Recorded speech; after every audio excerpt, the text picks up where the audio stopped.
शाम होने को आई थी। घर और बच्चे के लिए कुछ ज़रूरी सामान खरीद कर मोना तेज कदमों से घर जा रही थी। तभी पीछे से किसी की आवाज़ आई, हेलो हेलो मैम। आपकी थैली नीचे गिर गई। मोना जैसे ही पीछे मुड़ी, उस शख्स को देखकर अचंभित रह गई। उसे ऐसा लगा मानो उस कड़कती ठंड में किसी ने एक बाल्टी पानी उसके सिर पर डाल दिया हो।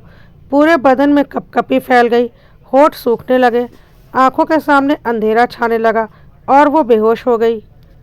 कुछ देर के बाद आंखें खुली तो हड़बड़ा कर उठी और देखा तो अपने बिस्तर पर लेटी हुई है और उसके पास मनोज और उसके दोनों बच्चे बैठे हुए हैं। दीदी, अब तुम्हारी तबीयत कैसी है? तुम्हारा बीपी लो हो गया था। कितनी बार कहा है कि अपने शरीर पर ध्यान दो, लेकिन तुम्हें तो मेरी बात समझ में ही नहीं आती है। डॉक्टर ने दवाइयाँ लिखी हैं, मैं लेकर आता हूँ।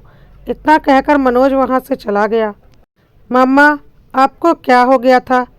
कुछ नहीं बच्चे, आशु को गोद में उठाते हुए मोना ने कहा। लेकिन अभी भी वो शख्स उसकी आंखों के सामने घूम रहा था। तभी मनोज दवाई लेकर वापस आया। दीदी, तुम किचन में क्या कर रही हो? डॉक्टर ने तुम्हें आराम करने के लिए कहा है। सब्जी रखो, मैं खाना बना लूँगा। अरे मुझे कुछ नहीं हुआ है, तू बहुत चिंता करता है। मैं ठीक हूँ। लेकिन थोड़ी सुकचाते हुए मोना ने पूछा, मुझे घर कौन ले आया?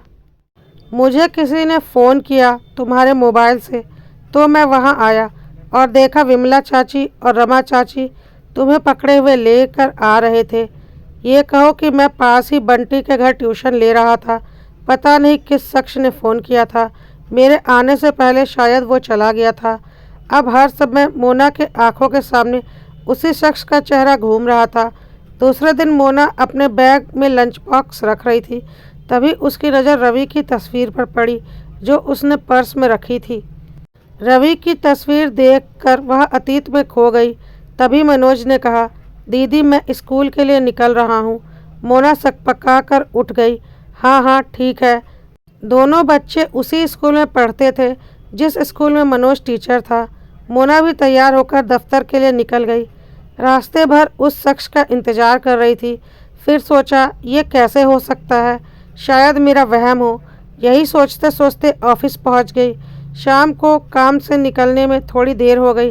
अंधेरा भी हो गया था। मोना घर के लिए निकल पड़ी। तभी उसे याद आया कि दोनों बच्चों ने कलर पेंसिल लाने के लिए कहा था। रास्ते में एक स्टेशनरी की दुकान पड़ती है, वहीं से ले लूँगी। ये सोच मोना चलने लगी। दुकान पास ही था, अब वो भी बंद होने जा ही रहा था। तभी मोना ने कहा, भैया 2 पैकेट कलर पेंसिल और 2 नोटबुक दे दीजिए। और तभी एक शख्स मोना की बात काटते हुए बोल पड़ा, भैया मुझे एक मार्कर दे दो।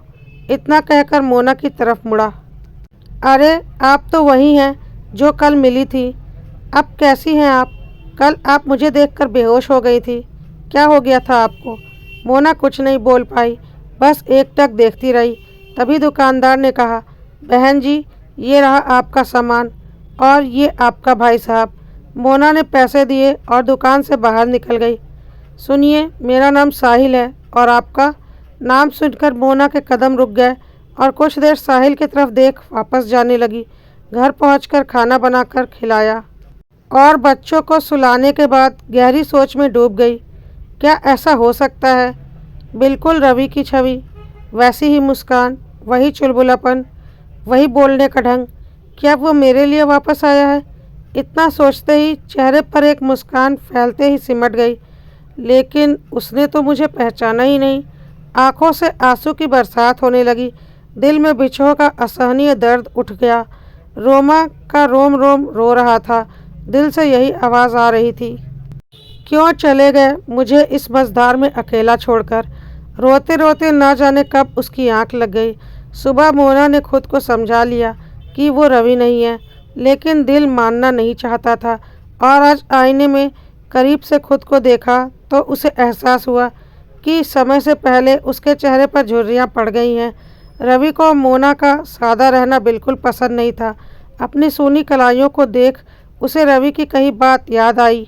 रवि हमेशा कहता था कि तुम हाथों में भरकर चूड़ियाँ पहनो, मुझे बहुत पसंद है। और वो उसके लिए रंग बिरंगी चूड़ियाँ ले आता और ख़ुद अपने हाथों से पहनाता था। मम्मा मुझे खाना दे दो ना, रानू ने मोना से कहा तो उसकी तंद्रा टूटी। हाँ बेटा देती हूँ। मोना की अभी उम्र ही क्या थी, इस छोटी उम्र में पति का साथ छूट गया। शादी को 6 साल ही हुए थे। एक रोड एक्सीडेंट में रवि की मृत्यु हो गई। ससुराल वालों ने मनहूस कहकर घर से निकाल दिया और अब अपने मायके में ही रह रही थी। दामाद के गुजरने के सदमे में माँ भी चल बसी।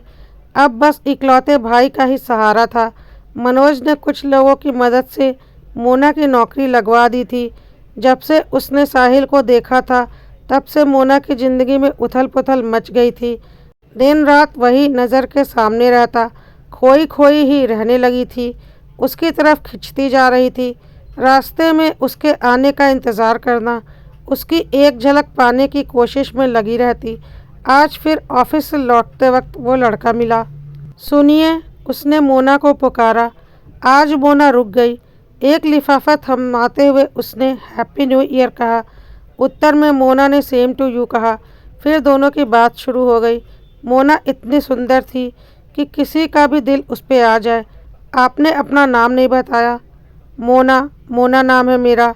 मोना बहुत खुश थी, जैसे रवि उसे वापस मिल गया हो। एक कप चाय हो जाए हमारी दोस्ती के नाम। मोना ने हाँ भी भर दी। तभी वहाँ से मनोज गुजरा। वो भी साहिल को देखकर अचंभित रह गया और दीदी के स्वभाव में आए बदलाव का कारण समझ गया।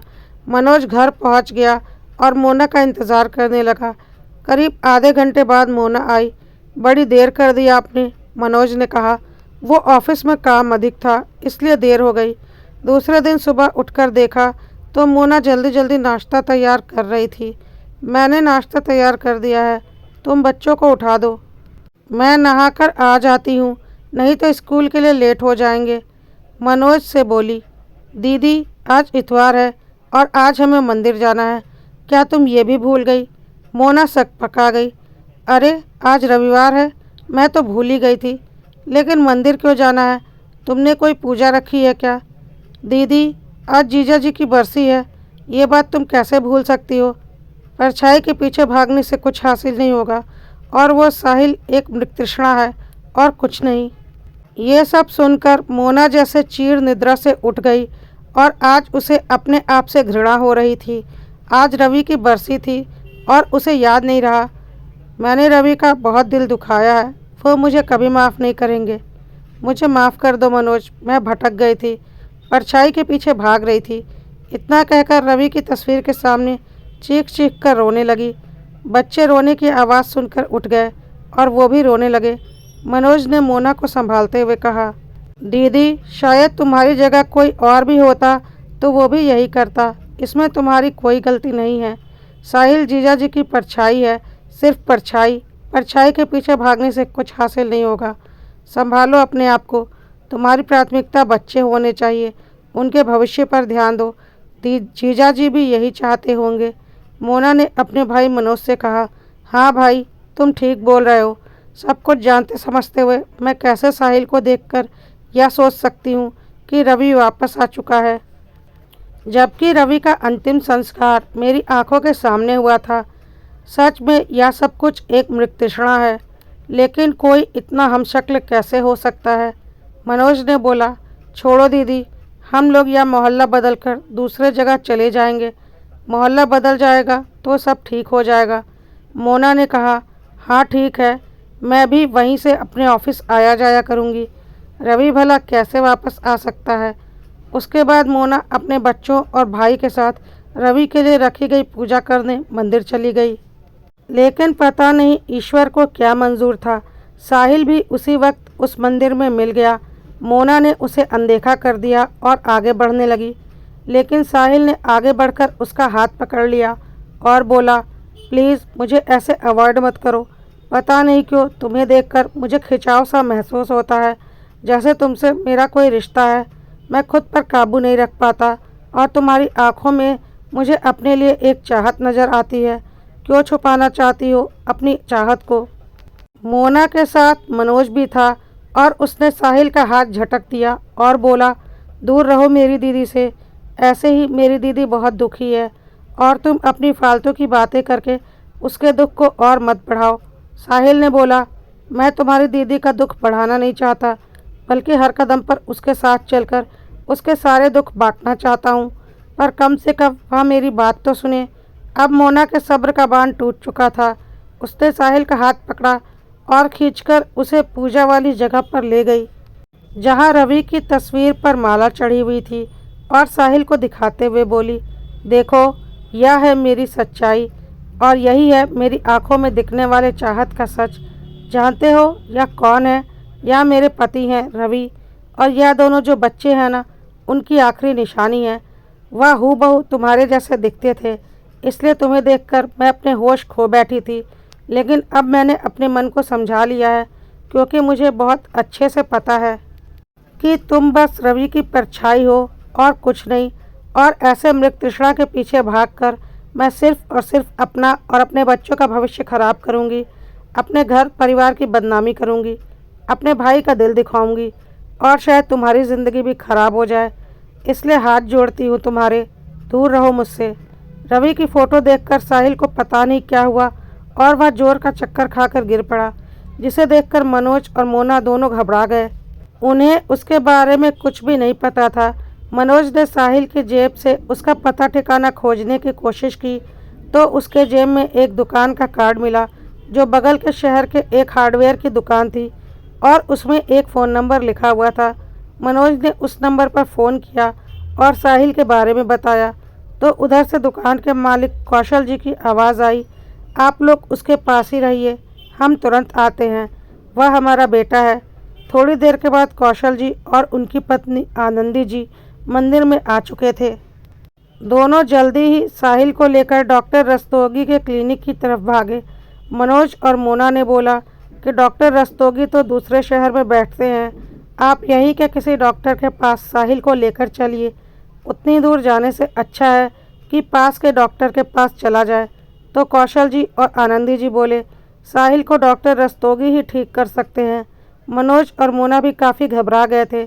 मोना को कुछ समझ में नहीं आ रहा था। रवि के लिए रखी हुई पूजा भी अभी शुरू नहीं हुई थी। उसका दिल बहुत घबरा रहा था। उसे समझ में नहीं आ रहा था कि वह पूजा में बैठे या साहिल के पीछे डॉक्टर के पास जाए। मनोज मोना के दिल की स्थिति समझ रहा था और उसे खुद हैरानी हो रही थी कि रवि की फ़ोटो देखकर साहिल बेहोश क्यों हो गया, और ऐसा बेहोश हुआ कि उसे होश ही नहीं आ रहा था। मनोज ने पंडित जी से बोला कि उन्हें एक इमरजेंसी की वजह से अभी जाना पड़ेगा और वह लोग थोड़ी देर के बाद दोबारा आएंगे। मनोज मोना को लेकर डॉक्टर रस्तोगी के क्लिनिक की तरफ चल पड़ा। थोड़ी देर के बाद मोना और मनोज डॉक्टर रस्तोगी के क्लिनिक पर पहुंच चुके थे। डॉक्टर रस्तोगी साहिल का चेकअप कर रहे थे। थोड़ी देर के बाद डॉक्टर रस्तोगी बाहर आए और बोला, साहिल को बहुत बड़ा सदमा लगा है। ऐसा क्या देखा था उसने? वह एक गहरी बेहोशी में जा चुका है। हम उसे होश में लाने की कोशिश कर रहे हैं। हम अपनी तरफ से पूरी कोशिश करेंगे, पर पता नहीं वह नींद में क्या क्या बड़बड़ कर रहा है, कुछ समझ में नहीं आ रहा। ऐसा क्या देख लिया था उसने? तब मनोज और मोना ने बताया कि मोना के पति रवि की बरसी पर मोना ने मंदिर में पूजा रखी थी और रवि हूबहू साहिल की तरह दिखता है। रवि की तस्वीर देखकर साहिल बेहोश हो गया। यह बात सुनकर डॉक्टर रस्तोगी, कौशल जी और आनंदी जी तीनों हैरान हो गए और बोले, हमें रवि की तस्वीर दिखाओ। रवि की तस्वीर देखने पर साहिल के माँ बाप की आंखों में आंसू आ गए। डॉक्टर रस्तोगी ने बोला, ओह, तो इसलिए साहिल बेहोश हो गया। मोना और मनोज को समझ में नहीं आ रहा था कि साहिल के माँ बाप रो क्यों रहे हैं। एकाएक साहिल को होश आ गया और वह डॉक्टर की केबिन से बाहर की तरफ आ गया, यह चिल्लाते हुए कि मुझे मेरे घर जाना है। बाहर आने पर मोना को देखते ही वह उसके गले लग गया। मोना, तुम यहाँ आ गई, मैं तुम्हारे बारे में ही सोच रहा था। कितना परेशान हो गई होगी तुम और मम्मी पापा। वह लोग कहाँ हैं? मोना हैरान थी, यह सब कुछ क्या हो रहा है, और उसने साहिल को अपने से दूर करने की कोशिश की, पर उसे साहिल का एहसास बिल्कुल रवि की तरह लग रहा था।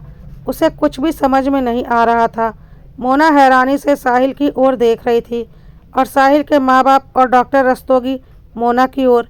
मनोज ने बोला, क्या मैं जान सकता हूँ यह सब कुछ क्या है? साहिल ने मनोज की ओर देखते हुए बोला। क्या मनोज, मुझे पहचान नहीं रहे हो क्या? मैं रवि हूँ, तुम्हारा जीजा। सुनकर मनोज हैरान हो गया कि ऐसा कैसे हो सकता है। साहिल खुद हैरान था कि यह सब कुछ उसके साथ क्या हो गया। कौशल जी और आनंदी जी भी साहिल की ओर देख रहे थे और बोल रहे थे, बेटा हमें पहचान रहा है? अब साहिल को सब कुछ याद था और उसने बोला, हाँ मैं तो आप लोगों के साथ काफ़ी वक्त से रह रहा हूँ, लेकिन मुझे उस वक्त कुछ याद नहीं था। आप लोगों ने मुझे साहिल नाम दे दिया था और मुझे अपना बेटा बनाकर रख लिया था, लेकिन आज मुझे सब कुछ याद आ गया है। मोना अभी भी हैरान थी, यह सब कुछ क्या हो रहा है। डॉक्टर रस्तोगी ने बोला, बधाई हो साहिल उर्फ रवि, तुम्हें सब कुछ याद आ गया, अब तुम पूरी तरह से ठीक हो। मोना और मनोज अभी भी हैरान थे कि यह सब कुछ क्या हो रहा है। साहिल ने बताना शुरू किया, मोना, मैं जिस दिन से गायब हूँ उस दिन का वाक़या बताता हूँ। मैं घर की ओर आ रहा था और रास्ते में एक बदमाश ने रिवॉल्वर दिखाकर मेरी बाइक और मोबाइल लूट लिया था।